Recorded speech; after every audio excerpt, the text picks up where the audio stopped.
So hi guys, today we will going to learn about LDPC, which is one of the error detection and correction technique in computer networks.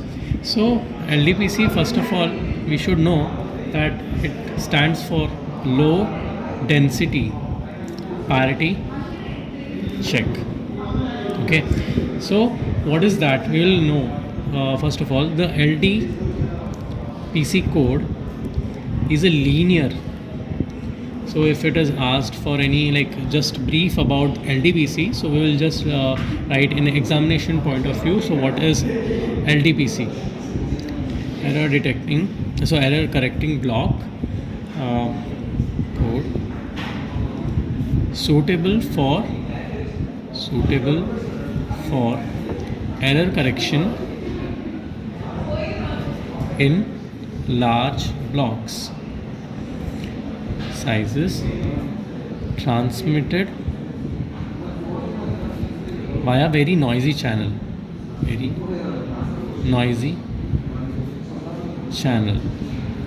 So it was generally used when we have a generally very noisy channel as such, and it is used when we have large block sizes as. So let us know that we have transmission side and we have the receiver side, right? So when we have a message block, as from the transmission side we have the message block, let's say it is of k bits. Okay, so we will give it as an input to a system. Okay, we give it as an input to the system, and we will get the encoded data, let's say of n bits. So this encoded data at the receiver end will go at the receiver end of n bits, and then of course it will go through the system, and after that it will be decoded as an output. So this is how the transmission and the transmission occurs from the transmitter side, from the sender side, and at the receiving side the encoded data is converted into the decoded bits. So here we will first take an example of example as 7,4. Let's take an example of 7,4. तो हम लोग एक example problem solve करेंगे जिसके through हम लोग ये जान सकते हैं कि LDPC को हम लोग एग्जामिनेशन पॉइंट ऑफ व्यू में हम लोग कैसे सॉल्व करेंगे. सो हम लोग ने एक n, k का एक मैट्रिक्स टाइप लेंगे हम लोग, जैसे कि यहाँ पर इसको n, k में रिप्रेजेंट करेंगे. आपको क्वेश्चन में ऐसे 7,4 के थ्रू देंगे, नहीं तो 6,3 के थ्रू देंगे, नहीं तो 8,4 के जैसे ऐसे क्वेश्चंस आपको एग्जामिनेशन पॉइंट ऑफ व्यू में मिलेगा. तो यहाँ पर n क्या है? Number of encoded bits. Okay, so k क्या होता है? Number of bits in message block. So generally क्या होता है कि जब हम लोग यहाँ से मैसेज ब्लॉक के थ्रू भेजते हैं, वो बिट्स के बिट्स के थ्रू भेजते हैं, और जनरली हमारा क्या होता है, अगर हमारे पास 4 बिट्स भेजते हैं तो हम लोग हमेशा ये देखते हैं कि वो ज़्यादा एनकोडेड फॉर्म में हमेशा ज़्यादा हो जाता है. तो अगर हम लोग 4 बिट्स के थ्रू भेजें तो एनकोड हो जाने के बाद वो 7 बिट्स में हो जाता है. सो हमेशा ये जनरली क्या होता है कि n जो हमेशा होता है वो k से ज़्यादा ही रहता है. So we see that n is always greater than k. So let's take an example of this also. So if we form how many combinations we will get out of this, it will be of 2 to the power k. So in this form 2 to the power 4. So we will get 16 combinations. Okay, we will get 16 combinations of encoded messages. Encoded messages के हमें 16 forms मिलेंगे. तो हम लोग एक parity matrix लेते हैं. अभी हमें क्वेश्चन में ये 7,4 दिया रहेगा, और एक रहेगा हमें एक ऐसा पैरिटी वेक्टर, ऐसे एक पैरिटी वेक्टर देंगे, जैसे कि हम लोग लेते हैं 1, 1, 1, 0. ये इसको हम लोग पैरिटी वेक्टर बोलेंगे, जो आपको क्वेश्चन में दिया रहेगा. सो आपको क्वेश्चन में क्या क्या दिया रहेगा? 7,4 एक दिया रहेगा, और ये पैरिटी वेक्टर ऐसा दिया रहेगा. तो हम लोग पहले लिख देंगे n = 7 और k हमारा 4 रहेगा. ठीक है. सो अभी हम सबसे पहला step, the step 1 is to form parity matrix और वो होगा कौन सा, n माइनस के क्रॉस के। अभी यहाँ पर हम लोग को n माइनस के क्या होगा, 7 माइनस 4 इज इक्वल टू 3, और k है ऑफकोर्स हमारा 4। So we will make a matrix of 3 cross 4 matrix, right. So how we will make, so first हम लोग ऐसे पैरिटी मैट्रिक्स का पैरिटी वेक्टर, सबसे पहला स्टेप हम लोग ऊपर पैरिटी वेक्टर यहाँ पर लिख देंगे। So after that we will do right shift of it, right, like circular right shift, sorry. So we will make a circular right shift of it. So ये 0 यहाँ पर आएगा, so 0 and this will be 1, this is 1 and this is 1. After that this 1 will come here, right? So 1, this one 0 and this will 1, this will be 1. So this is 3 cross 4 matrix. Okay, so after that we have formed the parity matrix, इसको हम लोग parity matrix कहते हैं। So after the formation of the parity matrix we will form the second step is to form the generated matrix. I will tell you why we will form the generated matrix. क्योंकि अगर हम लोग n bits, अगर हमारे पास 4 bits है और हमें 7 bits का बनाना है, तो हमारे पास 4 बिट्स रहेगा पर 3 बिट्स नहीं रहेंगे। तो उस 3 बिट्स को ढूंढने के लिए हम लोग जनरेटेड मैट्रिक्स बनाएंगे।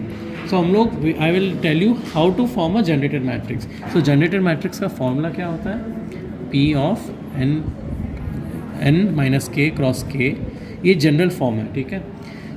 मैं आपको अभी इस एग्जांपल के थ्रू आपको मैं समझाऊंगा। So G is equal to P of 3 cross 4 of I 3 cross 3। तो हम लोग इसको कैसे लिखेंगे, ऑफ कोर्स 1 1 1 0, ये वाला जो मैट्रिक्स है पैरिटी मैट्रिक्स है, हम लोग यहाँ पर डालेंगे। सो इट विल बी 0 1 1 1 1 0 1 1, और ये होगा 1 0 0। एज यू नो कि आइडेंटिटी मैट्रिक्स में डायगोनल 1 रहता है, बाकी सब 0 होते हैं, नॉन डायगोनल एलिमेंट्स 0 होते हैं, और जो डायगोनल एलिमेंट्स होते हैं वो 1 रहते हैं। सो 0 0 1। सो यहाँ पर हम लोग देख सकते हैं कि इसका जो जो रोज़ और कॉलम्स को हम लोग काउंट करेंगे, it will be of 3 cross कितना, 1 2 3 4 5 6 7। सो 3 क्रॉस 7 का रहेगा। So this is our like generated matrix. So हमारा second step, so first step क्या था, पैरिटी मैट्रिक्स बनाना, सेकेंड स्टेप है जनरेटेड मैट्रिक्स बनाना, और हमारा अभी थर्ड स्टेप ये रहेगा। थर्ड, ये सबसे इम्पॉर्टेंट फॉर्मूला है, G dot C is equal to 0। अभी ये फॉर्मूला हम लोग लिख लेंगे। ये इसमें क्या है, ये जनरेटेड मैट्रिक्स है, of course G is the generated matrix and C is the column vector of code word. अभी मैं आपको समझाऊंगा कि कॉलम वेक्टर और ये कोड वर्ड क्या होता है, और हम लोग इसको 0 के थ्रू ऐसे क्यों कर रहे हैं करके। सो समझो कि आपका मैसेज कोड है, आपका मैसेज कोड है और एक कोड वर्ड रहेगा, ठीक है।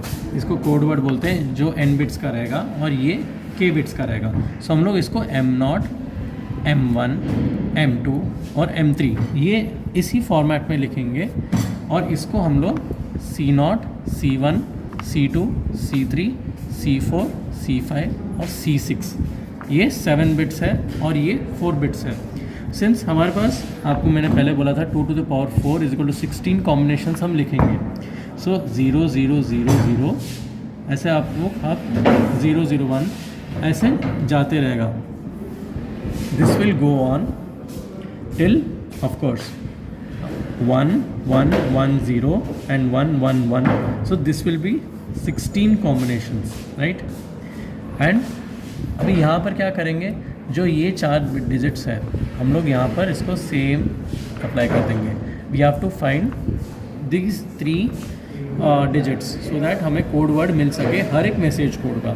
सो हर मैसेज कोड का हमें एक यूनिक कोड वर्ड मिलेगा जो ट्रांसमीटर, जो रिसीवर साइड की तरफ जाएगा।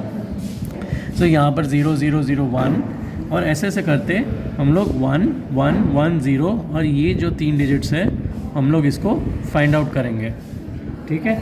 सो हम इसको अभी कैसे फाइंड आउट करेंगे, इसके ऑफ कोर्स हम लोग इक्वेशंस बनाएंगे with the help of g.c is equal to 0। So हम लोग ने अभी यहाँ पर जनरेटेड मैट्रिक्स डाल दिया है जो हम लोग ने पहले फॉर्म करके रखा था यहाँ पर। इस सेकेंड स्टेप में हम लोग ने यहाँ फॉर्म की जनरेटेड मैट्रिक्स। अभी हम लोग यहाँ पर ऐसा मैं पहले बोल दिया था कि कॉलम वेक्टर हम लोग लिखेंगे। अभी कॉलम वेक्टर को कैसे लिखेंगे, हम लोग ऊपर से C6, C5, C4, C3, C2, C1 और C0 and that will be equal to 0. So as per this equation we have written the generated matrix और हम लोग C6 से ऊपर नीचे लिखें क्योंकि हम लोगों ने इस फॉर्मेट में लिखा है C6 to C0। और अगर अभी भी कोई कंफ्यूज हो रहे हैं कि हम लोगों ने ये क्यों 4 लिया है, why we have taken this 4 and why we have taken this 7, because in the question कि हमारा 4 है so we have written 4 bits and since n is 7 so we have written 7 bits as like 1 2 3 4 5 6 7 we have 7 here and we have 4 here. So as per that it is recommended that हम लोग C6 से ऐसा C0 की तरह ऊपर से नीचे लिखें। So we will form equations now. This is a very important step for forming equations, and from that we will fill up this unknown values. So we will first form the equation C6. As you know matrix multiplication कैसा होता है, तो C6 यहाँ पर addition modulo, नहीं तो हम लोग एक्सॉर लगाएंगे। So C5 XOR C4, C3 नहीं लेंगे क्योंकि 0 इंटू C3 0 होता है, और XOR C2 and this will be equal to 0 and this will be our equation 1। And for this C6 नहीं लेंगे, C5 लेंगे। सो C5 plus C4 plus C3 plus C2 नहीं लेंगे, C1 लेंगे, तो C1 इज इक्वल टू 0। ऐसे ही हम लोग थर्ड इक्वेशन का भी लेंगे। C6 XOR C5 नहीं रहेगा, C4 रहेगा, और उसके बाद C3 XOR C2 भी नहीं रहेगा, C1 भी नहीं रहेगा, तो C0 is equal to 0। So we have this we have form, हम लोग ने ऐसे 3 इक्वेशंस फॉर्म कर दिया। और हम लोग यहाँ पर ऑब्जर्व भी कर सकते हैं कि हमारे पास C6, C5, C4 और C3 गिवन है इस कोड वर्ड्स में, ठीक है, पर C0, C1, C2 are unknown. So हर इक्वेशन में एक अननोन है और बाकी के 3 नोन है, ठीक है। उसके बाद ये अननोन है, ये अननोन है, so we have to find C0, C1, C2 in this equation. So अभी हम लोग क्या करेंगे, पहला कोड वर्ड 0 0 0 का डाल के देखेंगे। सो फॉर दिस C6 हमारा 0 रहेगा, so 0 XOR 0 XOR 0 XOR C2 is equal to 0। As we know 0 0 0 होता है XOR में, और 1 1 0 होता है, और 0 1 नहीं तो 1 0 में हमारा 1 होता है, राइट। सो इसमें पूरा क्या होगा, 0 होगा। So 0 XOR C2 is equal to 0, so C2 हमारा 0 होगा। ऐसे ही C1 C0 भी यहाँ पर 0 रहेगा। So let's take an example of this 1 1 1 0 का। सो C6 1 है, सो 1 XOR 1 XOR ये भी 1 है, 1 XOR C2 is equal to 0। So ये 0 आएगा, और 0 XOR 1 XOR C2 कितना है, 0, तभी ये 1 आएगा, 1 XOR C2 is equal to 0। So C2 का वैल्यू क्या होना चाहिए ताकि हमें 0 मिले, तो C2 का वैल्यू 1 होना चाहिए। तो ऐसे ही हम लोग C1 का वैल्यू भी ढूंढेंगे और C0 का भी वैल्यू ढूंढेंगे। तो अगर हम लोग ऐसे ढूंढेंगे, सपोज हम लोगों ने ऐसे ढूंढा, so we will get the values of 1 0 and 0। ऐसे ही इसका भी अगर हम if we find this also we will get 1 1 1।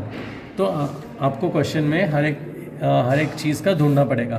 Suppose इसका भी हो तो आप इन कोडवर्ड्स के C6 C5 C4 C3 को आप इन इक्वेशंस में डाल के आप C0 C1 और C2 का वैल्यू ढूंढ सकते हो। And we have to do for every 16 combinations of this. If so, suppose for this one, this answer will be 0 1 1. So here we have found the हम लोग ने equations form कर दिए, और हम लोग सारे कोड वर्ड्स का कॉम्बिनेशंस हम लोग ने ऐसे लिख दिया है।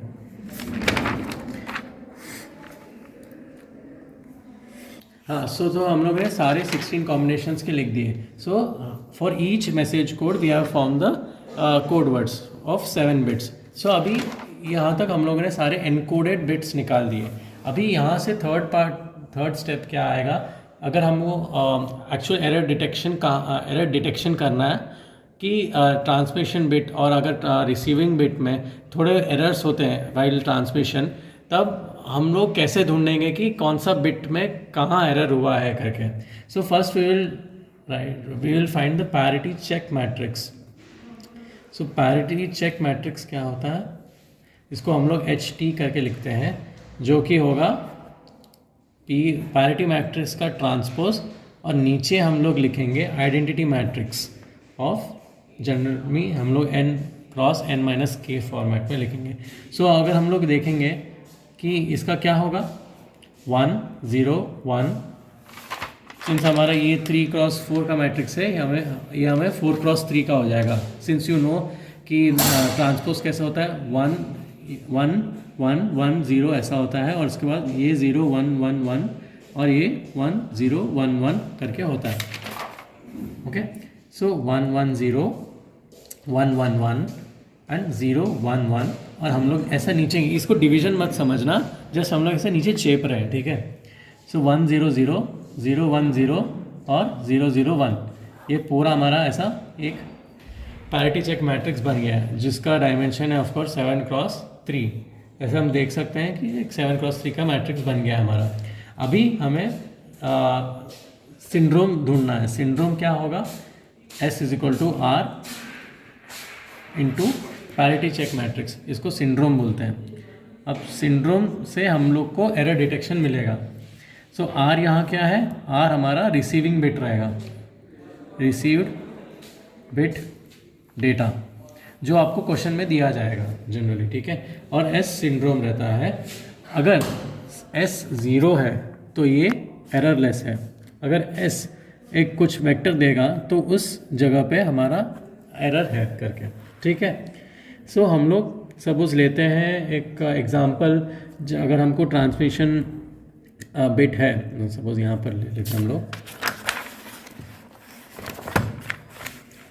सो C = 0 0 1 1 1 0 और हमारा ये ट्रांसमिशन बिट है और ये रिसीविंग साइड का बिट है 0 0 0 1 1 0 0. सो हम लोग यहाँ पर फिजिकली देख सकते हैं कि यहाँ और यहाँ एरर आया है करके, पर हमको LTPC के थ्रू हमें ये प्रूफ करना है कि कहाँ एरर हुआ है करके. We will do it by syndrome. So how will हम लोग कैसे करेंगे कि ये रिसीविंग साइड का जो है ये बिट हम लोग यहाँ लिख देंगे, ठीक है, और यहाँ पर HT लिख देंगे, जो पैरिटी चेक मैट्रिक्स है. 1 0 1 1 1 0 1 1 1 0 1 1 1 0 0 0 1 0 और 0 0 1, ठीक है.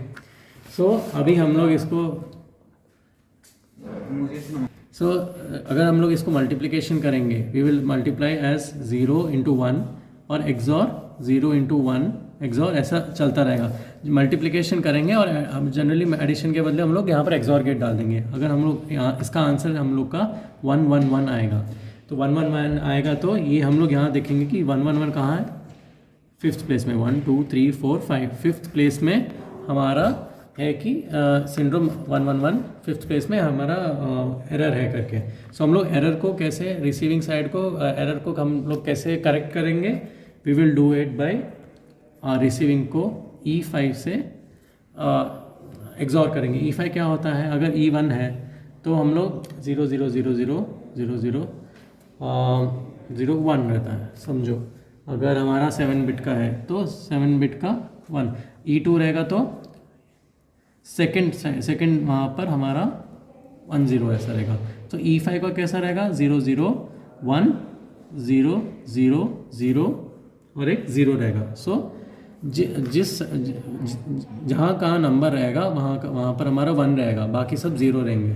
सो अगर हम लोग करेंगे 0 0 0 1 1 0 0 और 0 0 1 0 0 0 0, अगर इसका हम लोग एक्सॉर गेट करेंगे, एक्सॉर करेंगे तो हमें क्या आंसर मिलेगा, 0 0 1 1 0 0 ही मिलेगा, जो हमारा ट्रांसमिशन बिट रहेंगे. So this is how we detect and correct the error through LDPC and by a syndrome. Thank you.